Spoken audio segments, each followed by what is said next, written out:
Economia, com Ivana Moreira. Hoje eu estou cercado aqui pela literatura e pela economia. Ivana, bom dia. Bom dia. Os trabalhadores brasileiros, Ivana, pode-se dizer felizes da vida porque estão ganhando 5% a mais do que ganhavam um ano, é isso? Verdade. Os salários no Brasil subiram muito acima da inflação no último ano. No primeiro semestre, 87% das categorias tiveram aumento real acima da inflação. Quer dizer, aumento real é aquilo. Você recompõe o reajuste à inflação que o país teve e ganha alguma coisa a mais. Então, o seu salário está valendo, de fato, mais do que valia no último reajuste salarial. A expectativa para o segundo semestre, embora os números ainda não estejam fechados, algumas categorias ainda estão em negociação nos seus sindicatos, mas a expectativa é que o número não seja muito diferente do primeiro semestre, ele pode ser até um pouco melhor.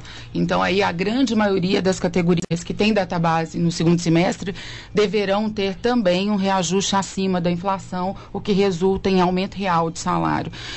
Os economistas mostraram e deram exemplos das categorias que já negociaram para provar isso. O jornal Valor Econômico publicou uma tabela grande mostrando alguns exemplos, e aí eu destaquei alguns. A indústria de alimentos, por exemplo, a do Paraná conseguiu um aumento real, acima da inflação, de 4,8%. A indústria têxtil do Rio Grande do Sul teve um aumento real de 2,3%.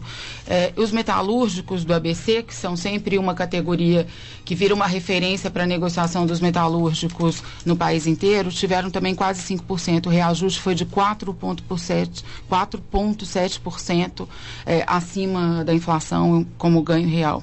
Por que isso está acontecendo? A expectativa é muito otimista para o crescimento do produto interno bruto. A expectativa é que supere 7,5% nesse ano, o que será pela primeira vez nos últimos 24 anos um crescimento tão forte do PIB brasileiro, e a forte geração de emprego no país nesse ano. O balanço até outubro, que foi o que o IBGE finalizou, mostrava que foram criados 2.400.000 novas vagas criadas no país de emprego formal. O que significa que os trabalhadores estão disputados no mercado de trabalho. Alguns setores vivem aí até o que a gente chama de apagão da mão de obra, com dificuldade. Eu queria muito ser engenheira numa hora dessas. Os engenheiros estão arrumando emprego com muita facilidade. Não existe investimento em engenheiros dentro da universidade. Empresas financiando cursos de formação para conseguir ser atendidas.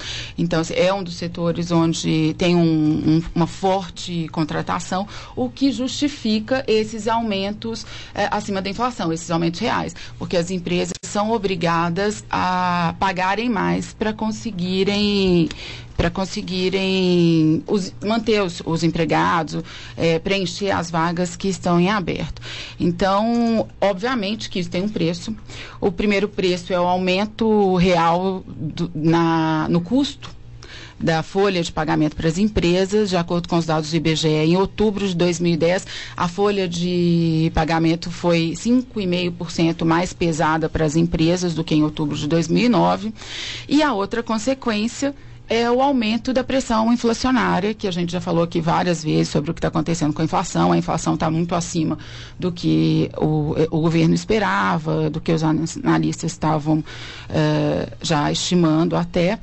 E, obviamente, esse ganho real de salários vai ser mais um fator para aumentar a pressão, porque com mais dinheiro no bolso, os trabalhadores vão gastar mais. Eu espero que uma parte desses gastos sejam em livros, porque concordo completamente com o Gifone, e assim, leitura é fundamental, precisam ler mais. Concordo com ele que os jovens estão compreendendo muito pouco o que leem, muito pouco estimulados a ler, e eu costumo citar, eu não vou lembrar o nome dele, um professor que fez uma palestra comigo, e eu adorei a definição dele, e agora eu vivo dizendo: de bula de remédio para cima, tudo está valendo. Leia, leia, leia.